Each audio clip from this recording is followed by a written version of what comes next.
कठिनाई सुख साधन आए अवसर जग की सहज हुए कठिनाई सुख साधन का अवसर नाम मिले सत काम मिले साथ सेवा सत्मान मिले तू दयाल है दया की मूरत तेरी दया का दान मिले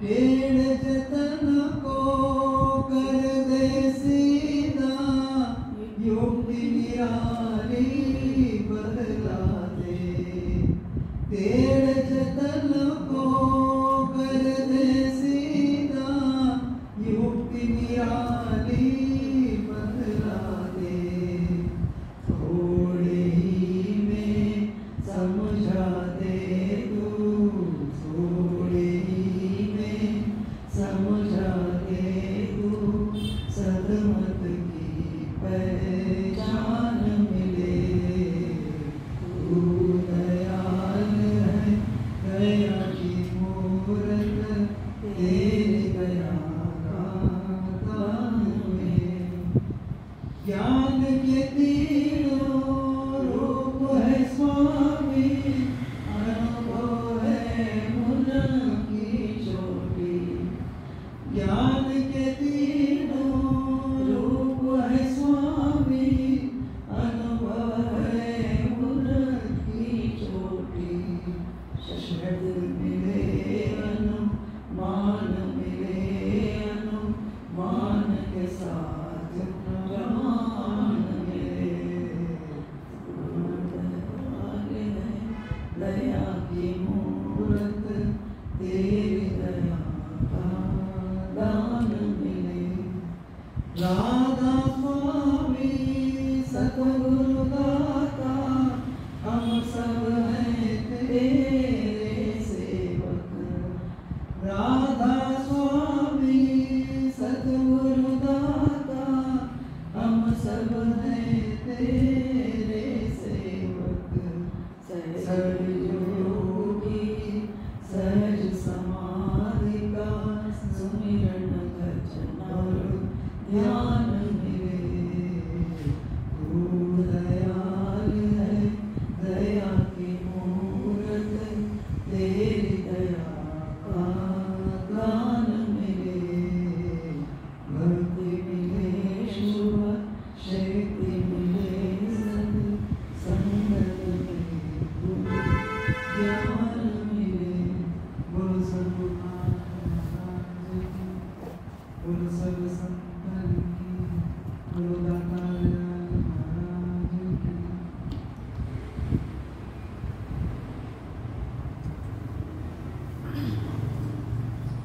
दादा दयाजी महाराज तम सद्गुरुవును వేడుకుంటున్నాడు నీవు దయామయుడు తూ దయాలని దయాకి మూర్తి భవించిన దయ దయ కలగడం ఒకటి దయనే తాము కావడం ఆయన స్వరూపమే ఆ మూర్తి ఆ విగ్రహము ఆ ఆకారము అందులో ఉన్న సమస్తం మనసు ఆత్మ అన్ని సమస్తము నీవంతా సర్వాధార సర్వేశ్వరుడు మాలికేకులు అంటారు సంపూర్ణ సద్గురు ఆ సద్గురువు దయాస్వరూపు అక్కడ న్యాయం లేదు న్యాయము మంచి చేసిన వాళ్ళకి మంచి చెడు చేసిన వాళ్ళకి చెడు దొంగలకు పనిష్మెంట్ ఇవ్వడం అటువంటిది ఏం లేదు అందరి పట్ల దయ చూపించడమే ఆ దయాల పురుషుని లక్షణం దయాల పురుషుడు కాల్ పురుషులేమో ఇక్కడ న్యాయం ఉంటే అక్కడ అన్యాయం చేసిన వాళ్ళకు పనిష్మెంట్ న్యాయం చేసిన వాళ్ళకు మంచి చేయడం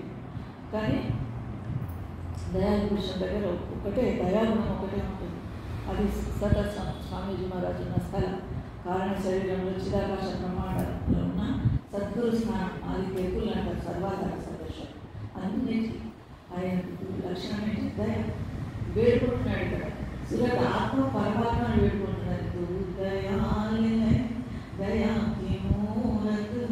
నీ దయ నాకు కావాలి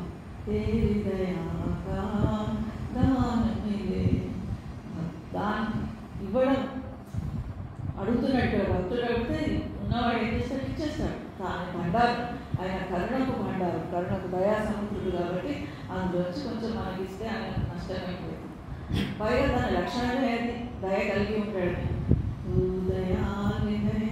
దయాకి మూరత్ తేరి దయా का दान मिले, भक्ति मिले, शुभ शक्ति मिले, सत संगत में गुरु ज्ञान मिले.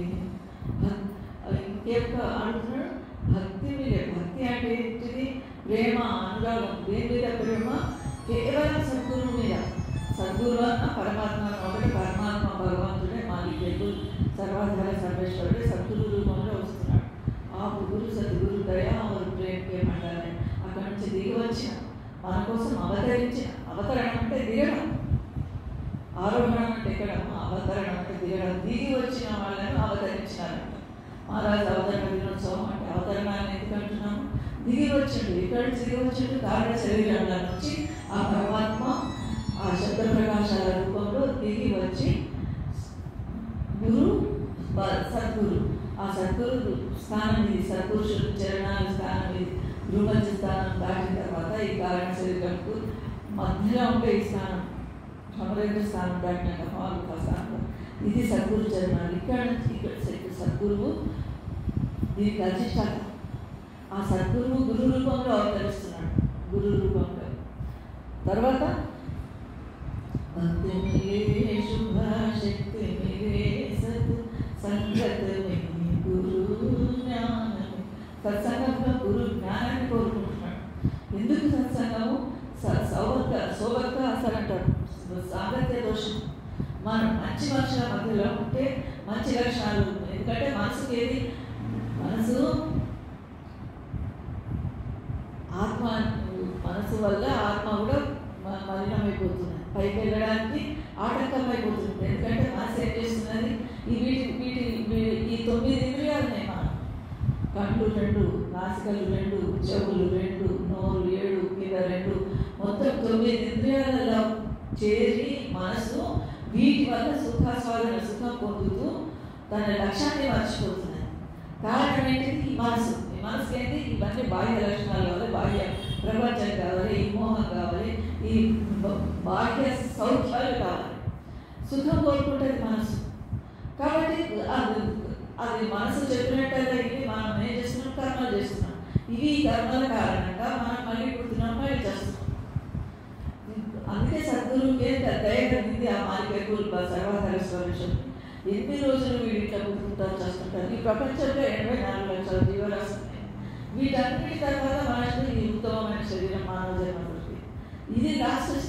దీని తర్వాత మనకు పైకి వెళ్ళడమే. పైకి వెళ్ళడం కోసమే గురువు చరణాల్లోకి, పరమాత్మ చరణాల్లోకి చేరుకోవడం కోసమే ఈ శరీరం వచ్చింది.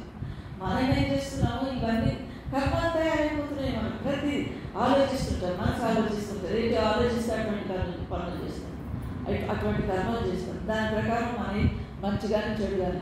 సోభద్రాసనం ఎందుకంటే మహారాజు ఆ సహవాసం వల్ల మనసు చెడ్డ మనుషుల తిరిగితే చెడు అలవాటు, తాగడము, తినటము, చెడు పనులు, చూదం చేయడము, దొంగతనం చేయడం, వ్యభిచారం చేయడం, ఇంకా 1,000,000 చెడ్డ లక్షణాలని ప్రపంచం.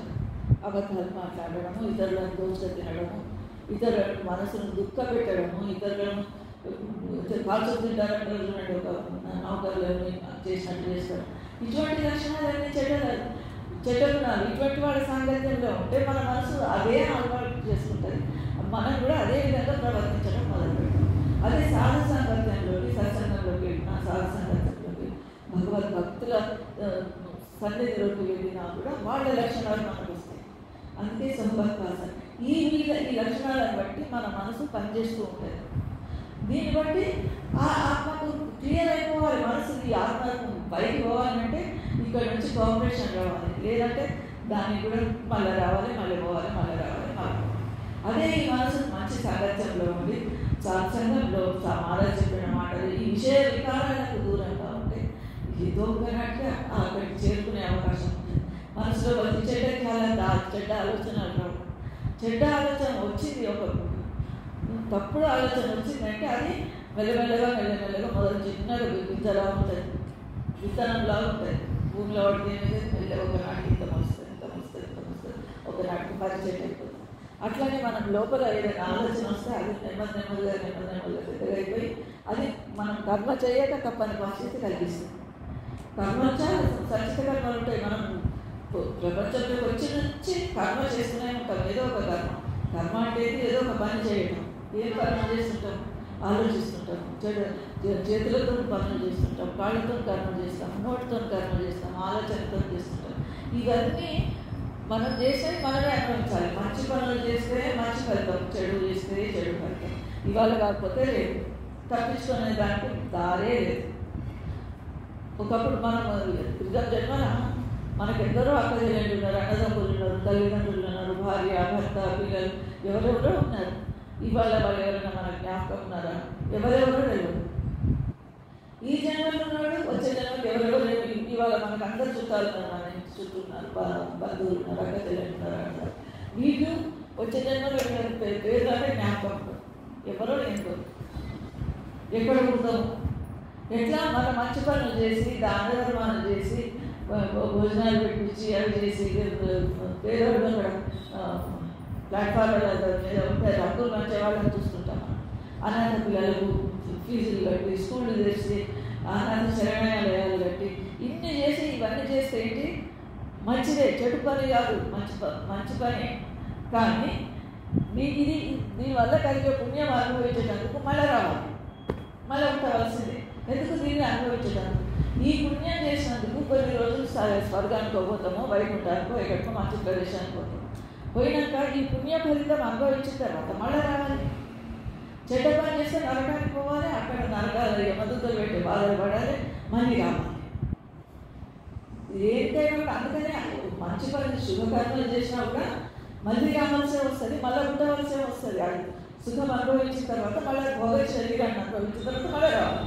అందుకని ఈ రాకడ పోకడ తప్పాలంటే కేవలం సాధన కావాలి, సద్గురు సాంగత్యం కావాలి, సత్సంగం కావాలి. ఆ సత్సంగం కూడా ఎటువంటిది? ఆ కావ్య పురుషు అంటారు, సమర్థుడైన సద్గురు, తాను చేరుకుని మనకు ఉపదేశిస్తున్న సద్గురు కావాలి. ప్రాక్టికల్ ఆ సద్గురు తను చేసిన ఇంటికి తాను వెళ్ళే ఆ మార్గం ప్రయాణంలో స్టాప్లన్నీ తెలిసిన సద్గురు అయి ఉండాలి. ఉదాహరణకు మనం ఎక్కడికోబోతున్నాము, ట్రైన్ టైమింగ్స్ ఏంటియో, బస్ టైమింగ్స్ ఏంటియో తీసుకుంటాను, టైం టేబుల్ తీసుకొని చూస్తున్నాం. ట్రైన్ ఫలానా టైంకి వస్తుంది, ఫలానా స్టేషన్లో అవుతుంది, టికెట్ ఇంత, నా సీట్ నెంబర్ ఇంత, నేను దిగే ప్రాంతం ఇంత, ఇవన్నీ డీటెయిల్స్ ఉంటాయి. మనం ఇక్కడ కూర్చొని అన్నీవే చదువుకుంటున్నాం. ట్రైన్ నెంబర్ 11520, ట్రైన్ టైం 11:45, నా సీట్ నెంబరు 64. ఇది ఇట్లా అన్నీ అనుకొని కూర్చున్న దగ్గర ఇవన్నీ అనుకుంటుంటే లాభం లేదు. ఆ టైం ప్రకారము మనం టికెట్ కొనుక్కోవాలి, ఆ టైం పోయి ట్రైన్లో కూర్చోవాలి. అప్పుడు ట్రైన్ కదిలితే మనం మన గమ్యానికి చేరుకుంటాం. అట్లాగే ఇక్కడ సత్సంగులు చెప్పిన మాటలను కూడా మనం బాగా శ్రద్ధగా విని వాటిని ఆచరణ పెట్టి మన జీవితాన్ని ఆచరణాత్మక జీవనం గడుపుతున్నప్పుడే ఆ మాలికేకులు, ఈ పరమాత్మ ఎట్లయితే తండ్రి తన పిల్లల కోసం ఎదురు చూస్తుంటాడో, మాలికేకులు మన కోసం ఎదురు చూస్తుంటాడు. శ్రద్ధ కోసం ఈ స్వామి ఎదురు చూస్తుంటాడు, పరమాత్మ ఎదురు చూస్తుంటాడు. అయ్యో పిల్లలు జన్మ నుంచి మనకి ఇప్పుడు కోటి జన్మగా పంచుతా పంచాలి. సద్గురు సమర్థుడైనప్పుడు ఈ కోటి జన్మల నుంచి మనం పుట్టుకుంటూ వస్తున్నాం, చావు చచ్చుకుంటూ వస్తున్నాం. దీనిని సమర్థుడైన సద్గురు చేతిలో మనం పడితే ఒక చిట్టేసినంత సేపట్లో మనం అక్కడికి చేర్చగలుగుతాడు. కానీ ఎప్పుడు మనం దాన్ని ఏమంటారంటే పాత్రత, కాబిలియత అంటారు. దాన్ని అర్హత మనం సంపాదించుకోవాలి. అర్హత సంపాదించుకోవాలంటే మన రోజువారీ జీవితం మంచిగా ఉండాలి. అప్పుడే మన మనసు అనేది ఇక్కడి నుంచి విడిపడి అటువైపు మనం ప్రయాణం మొదలు పెడుతుంది. ఇక్కడ దాకా ఇదొక అంతర్ముఖయాత్ర ప్రారంభమైంది. దశమద్వారం ఎందుకు అంటున్నారంటే ఈ 9 ఇంద్రియాల నుంచి మన మనసు బయటికి తీయగలగాలి. కానీ మనం వచ్చి నుంచి ఇందులో చిక్కుబడి ఉన్నాం. కంటి ద్వారా చూసే దాని ద్వారా సుఖాన్ని అనుభవిస్తున్నాం. మంచి దృశ్యాలు కనబడతాయి, మంచి సినిమాలు కనబడతాయి, చెవుల ద్వారా మంచి పాటలు వినబడతాయి, లేకపోతే ఇంకేదైనా కావాలి, చెవి ద్వారా సుఖం పొందుతున్నాం. నాసిక ద్వారా, నోటి ద్వారా రుచికరమైన తిండి, ఈ వీటిలో వల్లే అటువైపు వెళ్ళాలని కానీ మహారాజు చెప్పిపోయిన మాటలను పాటించాలని కానీ మనకు మనసు వస్తుంది. ఎప్పుడైతే మనం ఈ మోహాన్ని తగ్గించుకుంటామో మన మనసు అటువైపు పోతుంది. అటువైపు అప్పటి వరకు అయితే భక్తి అంటే కారణ శరీరంలో ఉన్నదే భక్తి. ఈ సురత్ శబ్దంతో స్నేహం చేసేదే భక్తి. ఆత్మ పరమాత్మతో చేసేదే భక్తి. అదొకటే. మిగతా ఊరికే ఇక్కడ నిలబడి ఆ గర్భతులను చిట్టించి దీపాలను ముట్టించి ఆరాధన చేసినంత మాత్రమే ఇది భక్తి కాదు. ఇది ప్రారంభ దశ, ఇది ఫౌండేషన్. ఎల్కేజీలో అవసరం ఇది దీపం ముట్టించడము ఇవన్నీ. కానీ కవిసారి ఏమంటాడు, నువ్వు మీద ఈ ఒత్తి దీపం ముట్టిస్తున్నావు, ఒత్తి చవరు నూనె వేసి దీపం ముట్టిస్తున్నావు, ఇది బయట దీపం. నీ అంతరంలోనే ఇంకొక దీపం ప్రజ్వలిస్తున్నది, నీ అంతరంలోనే ఒక దీపం వెలుగుతున్నది. దానిని నువ్వు వెలిగించుకోవాలి. అక్కడ నూనె పని లేదు, ఒత్తి పని లేదు, అగ్గిపెట్టే పని లేదు, ఏం లేదు. తనకు తానుగా ఎప్పుడు వెలుగుతూ ఉంటుంది. ఎప్పటికీ నిరంతరం. మనం చూసినట్లు మనం నిద్రపోతాం, మనం అర్ధరాత్రి మనం టైం చూస్తాము, అయినా సరే గడియారం నడుస్తుంటుంది. మనం చూస్తలేదు కదా, అది ఆగి కూర్చోదు, అక్కడికి అది పనిచేస్తుంటుంది, ఆ టైం నడుస్తూనే ఉంటుంది. అట్లానే మనం విన్నా వినకపోయినా మన అంతరంగంలో మన అంతర్ముఖంలో ఆ శబ్దం ధ్వనిస్తూనే ఉన్నది, ప్రకాశం వెలుగుతూనే ఉన్నది. కానీ మనకు చూసే కారణం లేదు. మనకు ఒకటి ఆసక్తి లేదు. ఫస్ట్ ఇంట్రెస్ట్ లేకపోతే ఏది దొరకదు.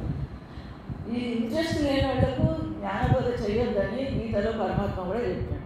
ఎవరికైతే ఆసక్తి లేదో వాళ్ళకి గీతా జ్ఞానాన్ని భగవద్ జ్ఞానాన్ని బోధించొద్దు. ఆసక్తి ఉన్న వాళ్ళకి మాత్రమే చెప్పాలి. సరే చెప్పినాక ఆ ఆసక్తిని డెవలప్ చేసుకొని అటు వెళ్ళే ప్రయత్నం చేస్తే కదా ట్రైన్ టికెట్ ఎంతో టైం ఎంతో తెలుసుకుంటే లాభం లేదు. అందులో ఎక్కి కూర్చొని ప్రయాణం చేస్తే మనం గమ్యాన్ని చేరుకుంటాం. అట్లాగే సద్గురువు అన్నీ చెప్తున్నాడు. మన రొటీన్ లైఫ్ జీవితంలో మనం వాటిని పాటించినప్పుడే మనకు లభ్యమవుతుంది. टेढ़े जतन को सीधा कर दे, युक्ति निराली बदला दे. टेढ़े जतन को सीधा कर दे. टेढ़े जतन అంటే మన ప్రయత్నాలన్నీ కరెక్ట్గా చేస్తున్నామా? మన ప్రయత్నాలు మొదటి ప్రయత్నాలు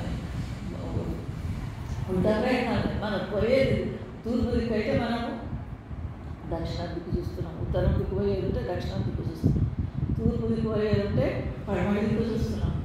అటు దిక్కు మన ప్రయాణం అయితే మనము జన్మల గమ్యాన్ని చేరుకోలేము. అసలు ఎంత ప్రయాణం చేసినా రానే కాదు. మనం ఇల్లు అటువైపు ఉంటే మనం ఇటు వైపు, ఇంకో వైపు మన మనసు అంతానే ఉన్నది. ఇటు కిందికి ఇంద్రియాల వైపు ఉన్నది మన మనసు.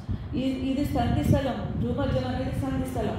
ఇక్కడ సురత్ ఇక్కడ నుంచి సమస్త శరీరానికి పోటన వేరు దాకా శరీరానికి అంతటికి చైతన్య శక్తిని ఇస్తున్నది.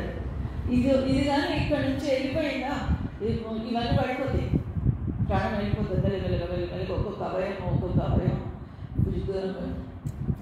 పని చేయకుండా పోతుంది. భక్తులు మంచి నిద్రలు ఉన్నారు మేల్కోండి. అయితే ఆ శక్తిని ఇటు నుంచి ఉన్నదాన్ని పైవైపు తీసుకుపోయి ప్రయత్నం చేయాలి. ఊర్ధ్వముఖ సాధన అంటారు. అందుకే ఇప్పుడు సురత్ శబ్దయోగం కూడా అంతే. సురత్ శబ్దయోగం అంటే సురత్తును ఆత్మను శబ్దంతో పరమాత్మతో కలిపే క్రియ సురత్ శబ్దయోగం. యోగం అంటే కలయిక. ఏ కలయిక? ఆత్మ పరమాత్మల కలయిక. సురత్ శబ్దంతో కలయిక. సురత్ అంటే శిష్యుడు, శబ్దం అంటే గురువు. సురత్ శబ్దం ఎలా? ఎందుకంటే అట్లా ఈ రెండు ఒకటి. ఈ సురత్ శబ్దంతో కలవాలి. రాధా స్వామితో కలవాలి. రాధా అన్నా సురత్ అన్నా ఒకటి, స్వామి అన్నా శబ్దం అన్నా ఒకటి. రాధాస్వామి రాధాస్వామి రాధాస్వామి అన్న ఒకటి, సురత్ శబ్ద అన్నా ఒకటి.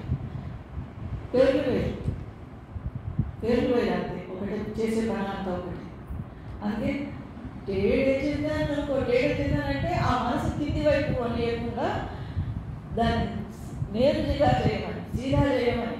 టేడే చేద్దాను సీधा కరదే యుక్తి నిరాలి బదులా. నిరాలి అంటే సులభమైనటువంటి స్వచ్ఛమైనటువంటి నేరుగా అది మన చూపెట్టు.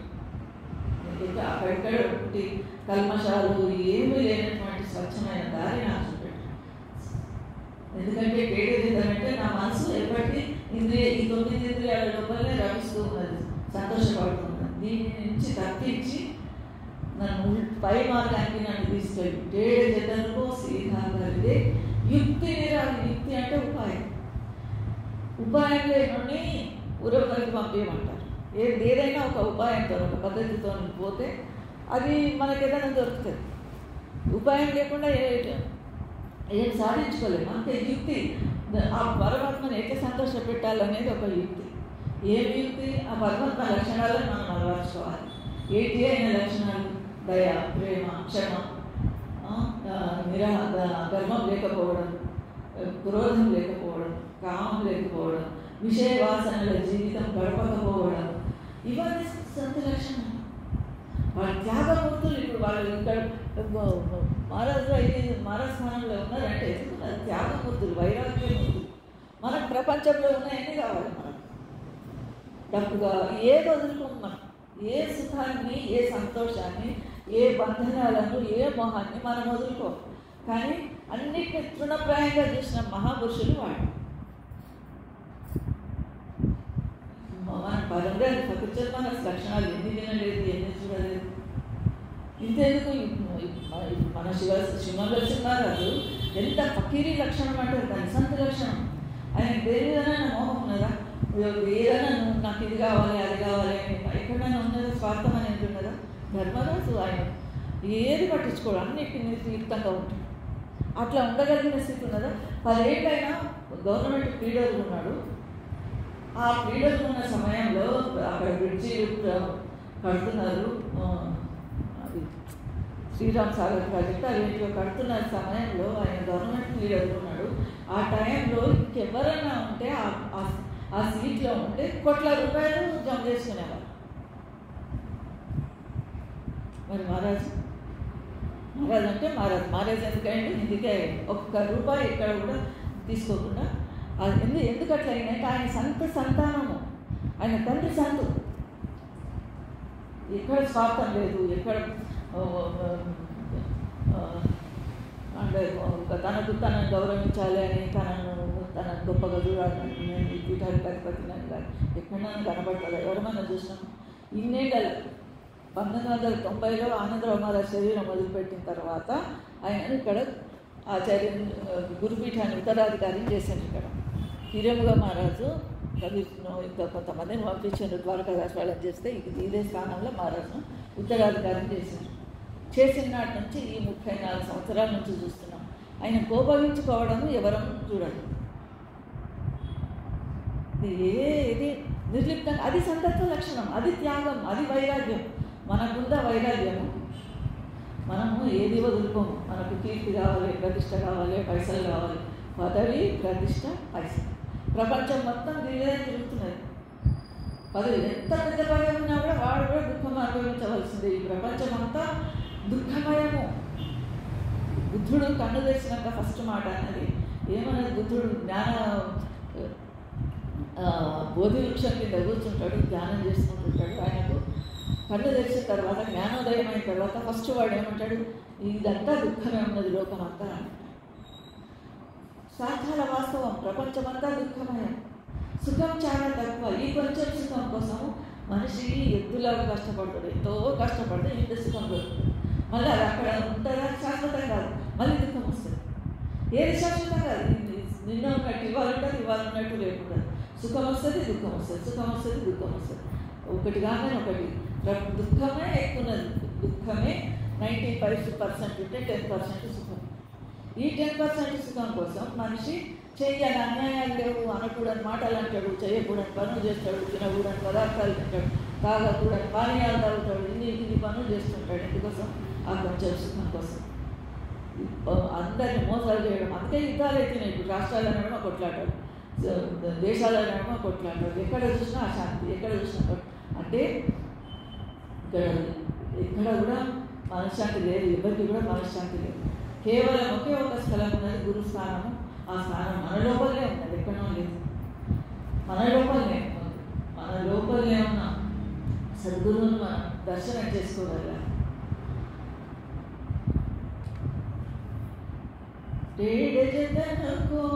सीधा करते युक्ति मिलानी बदला दे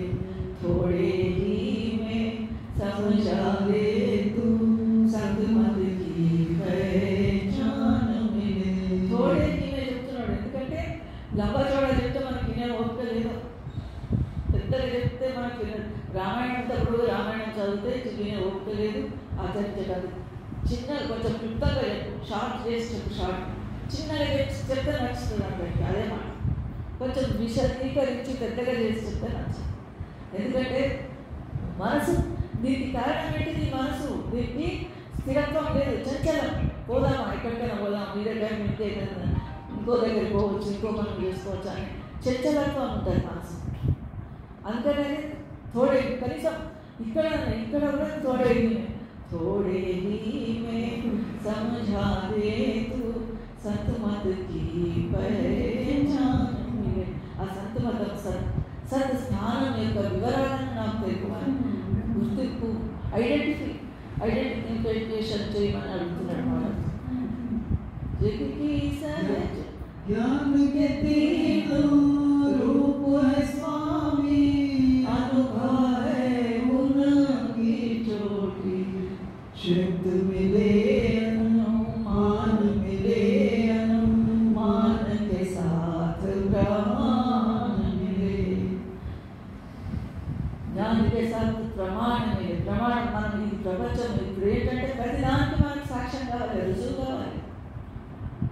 ज्ञान के तीन रूप है स्वामी, अनुभव है उनकी चोटी.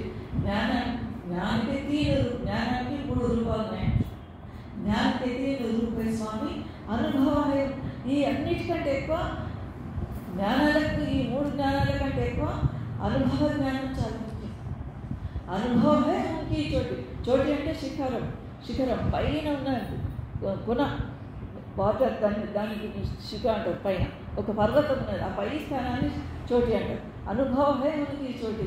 జ్ఞానానికి ఉన్న దారులు ఎన్నైనా, భక్తి యోగమైన, జ్ఞానయోగమైన మార్గమైన, భక్తి మార్గమైన ఏదైనా అనుభవ జ్ఞానమే అన్నిటికంటే ముఖ్యమంటాడు. అనుభవం మన అనుభవంలోకి వచ్చిందే. ఆపు ఆప్కో ఆప్ పైచాను కహా ఉనకా నేక్ నా మాను అంటాడు స్వామీజీ వారు. ఆప్కో ఆప్ పైచాను, నిన్ను నీవు తెలుసుకో, నిన్ను నీవు గుర్తించుకో. కహా ఉనకా నేక్ నా మాను, కహా ఉనకా నేక్ నా మాను అంటే ఇతరులు ఎవరో చెప్పింది నమ్మడం కాదు. నీవు నీ అనుభవంలోకి తెచ్చుకొని దానిని నీ అనుభవంలో చూసి అప్పుడు విశ్వసించు. దయామయుడు తూ దయావి మూలక అంటున్నాం. మహారాజ్ చెప్పినట్టు మనం నోటితో పలుకుతున్నాం. మనకు స్వంతంగా మనకు అనుభవంలోకి రావాలి. ఆయన దయామయుడా కాదు. దయామయుడు ఎప్పుడు దయను భాషిస్తాడు, ఎప్పుడు దయను మన మీద కూర్చుతాడు. మనం చెప్పినట్టునే పిల్లలు, ఇప్పుడు ఒక స్కూల్లో టీచర్ ఉంటుంది, లేకపోతే పేరెంట్స్ ఉంటారు, తల్లిదండ్రి చెప్పినట్టునే పిల్లలు అంటే ఎవరికైనా నచ్చుతుంది.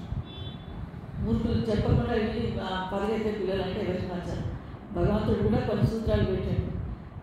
ఇటు రండిరా అంటే వినకుండా వాడు అదేంటి బార్ల చుట్టూ రాగి నీళ్లు తాగుతాడు, దొంగతనాలు చేస్తాడు, ఇంకేదో తప్పులు పనులు చేస్తాడు. అటువంటి వాళ్ళ మీద పరమాత్మ అనే వాడికి దయ కలుగుతుంది. దయ కానీ వాడి కర్మ కటాయించి వాడు ఇటువైపు వచ్చే వరకు, వాడి మనసు మారి ఇటువైపు వచ్చే వరకు ఏం చేయలేదు. అందుకే అనుభవ జ్ఞానం చాలా ముఖ్యం. అటువంటి వాళ్ళకి అనుభవం ఎప్పుడు వస్తుంది? ఏదో పెద్ద కష్టం వచ్చినప్పుడు అప్పుడు దేవుణ్ణి తలుచుకుంటాడు, దేవుణ్ణి ప్రార్థన చేస్తాడు. ఎంత పెద్ద దొంగ అయినా ఏదో ఒక దగ్గర లొంగిపోతాడు. మన తల్లికి బాగుండదో, భార్యకు బాగుండదో, పిల్లలకు బాగుండదు, అప్పుడైనా సరే వచ్చి భగవంతుడి దగ్గర శరణు వేయవలసిందే. ఎందుకంటే డాక్టర్లు ఎన్ని లక్షలు ఇచ్చినా కూడా నయం చేయలేదు. వ్యాధి ఒక సద్గురు కృప వలన తగ్గిపోవచ్చు. అందుకని అక్కడికి వచ్చి మొక్కుకుంటాడు. అప్పుడు ఆయనకు సత్ఫలితం వస్తే అప్పుడు విశ్వాసం ఏర్పడుతుంది. ज्ञान के तीन रूप है स्वामी, अनुभव है उनकी चोटी. शब्द मिले अनुमान मिले. శబ్దం దొరుకుతుంది. అనుమానం అంటే ఉజ్జాయింపుగా అందాజం చెప్పడం. శబ్ద మిలే అనుమాన మిలే, అనుమాన కే సాత్ ప్రమాణ మిలే. ప్రమాణం అంటే రుజువు. ప్రతిదానికి రుజువు కావాలి. వాడు మన సైంటిఫిక్ కారణంగా రుజువు కావాలి. దానికి ఏంటి, నాకు రుజువు ఏంటి అంటే, ఉదాహరణకు ఇప్పుడు వాళ్ళిద్దరు ఆకాశాలు అంటే రుజువు ఏమున్నది? రుజువు తల్లిదండ్రులు రుజువు. తల్లిదండ్రులు ఒకవేళ చనిపోయి చిన్నప్పుడు చిన్న పిల్లలు కలుసుకున్నారు, ఎక్కడ పెరిగిండ్రు, వాళ్ళు చెప్పేటోళ్ళు లేరు. రుజువు ఏమున్నది? ఫలానా తమ్ముడు అయిన రుజువు ఏమున్నది అంటే రుజువు లేదు. కొన్నిటికి రుజువు చేయలేము. అటువంటి ప్రమాణ జ్ఞానం రుజువు చేయలేమంటే ఇక్కడ శబ్దం ఉన్నది, ప్రకాశం ఉన్నదని చెప్తున్నాడు. కానీ ప్రయత్నం చేసేది మనమే. మనం ప్రయత్నం చేసినప్పుడు అది మనకు దర్శనం ఇస్తుంది. రుజువు ఏమున్నది అంటే ఉన్నది చూడు, నువ్వు చూడు, పాల లోపల నెయ్యి ఉన్నదంటే కనబడుతుందా? రుజువు ఏమున్నది? కనబడుతుంది. కానీ ఆ పాలను తీసుకోవాలి, పెరుగు చేయాలి, దాన్ని వెన్న తీయాలి, వెన్నను కరగబెట్టాలి, నెయ్యి ఇస్తుంది. అప్పుడు నెయ్యి వచ్చింది కదా అని అదే ప్రమాణ జ్ఞానం. నమ్మకపోతే దానికి అనుమాన జ్ఞానం ఉన్నదంట, ఇట్లనంట అట్లనంట. అంటే మహారాజు ఏమంటే ఆ బాపు ఆపేచాను కహావుగా లేకున్నాను, మన టైం అయింది, 12:30 అయింది, ఇంకెందుకు అడిగినాయి? ఇంకెందుకు?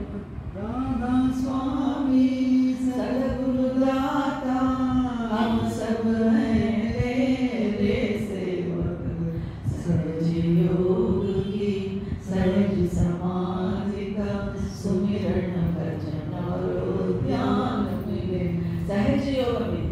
सहज సహ ప్లస్ జ. సహజ సహ అంటే తనతో పాటు కుటుంబ సభ్యులతో సహా రండి, భార్య పిల్లలతో సహా రండి. సహ అంటే విత్ సహా. జ అంటే పుట్టడం. సహజ యోగం అంటే తనకు తానుగా లోపల పుట్టింది. ఇది సహజ యోగం. సహజ యోగి సహజ సమాధి. ఆ సమాధి స్థితి వచ్చింది కూడా సహజంగానే వస్తుంది. బలవంతంగా చేసి ఇంజక్షన్ ఇస్తానో లేకపోతే ఇంకో కారణాలు ఇస్తానో ఈ సహజ స్థితి రాదు. అప్పుడే తనకు తానుగా లోపల ఏర్పడుతుంది. సహజ యోగ రాధా స్వామి సద్గురు దాత హమ్ సబ్ హై తేరే. సురత్లన్నీ ప్రార్థన చేస్తున్నాయి రాధాస్వామి. స్వామి స్వామి మేమంతా నీ సేవకులు, నీ సంతానం, మీ పిల్లలు. సహజ యోగి సహజ సమాధిక సుమిరన్ భజనములు ధ్యానం. సుమిరన్ భజన ధ్యానం నాకు లభించాలి. ఎందుకు లభించాలి? ఈ సహజ యోగంలో ఆ సాధన స్థితి రావాలంటే ఇవి ప్రధానమైనటువంటి ఫస్ట్, సెకండ్, థర్డ్ క్లాస్. ముందు సుమిరణ కావాలి, ధ్యానం కావాలి, భజన తనకు తాను లోపలేదు. భజన ఇది అందరూ తాళాలు, తబలా, హార్మోని తీసుకొని చేసేది భజన అంటారు. కానీ ఇది భజన కాదు. భజన తనకు తానుగా లోపలేదు. తనకు తానుగా మోగుతుంటే వీణానాదం మోగుతుంటుంది, మురళీనాదం మోగుతుంటుంది, దాన్ని ఏమంటారు డమరు శబ్దం వినిపిస్తుంది, మేఘ గర్జనలు. ఇవన్నీ అనుభవ జ్ఞానం. అనుభవంలోకి వచ్చినప్పుడే వాటి సంగతి అర్థమవుతుంది. ఆ జ్ఞానాన్ని నాకు కలిగజేస్తాగా అని ఇక్కడ వేడుకుంటున్నాడు దత్తాత్రేయజీ మహారాజు. తమ గురువైనటువంటి హుజూర్ రాయ్ సాహిబ్ మహారాజు ఆత్మ పరమాత్మను వేడుకుంటుంది. మనం కూడా అక్కడ వేడుకుందాం. అందరికీ రాధాస్వామి మంగళం. గురు శబ్ద రూప నామ ప్రకాశనం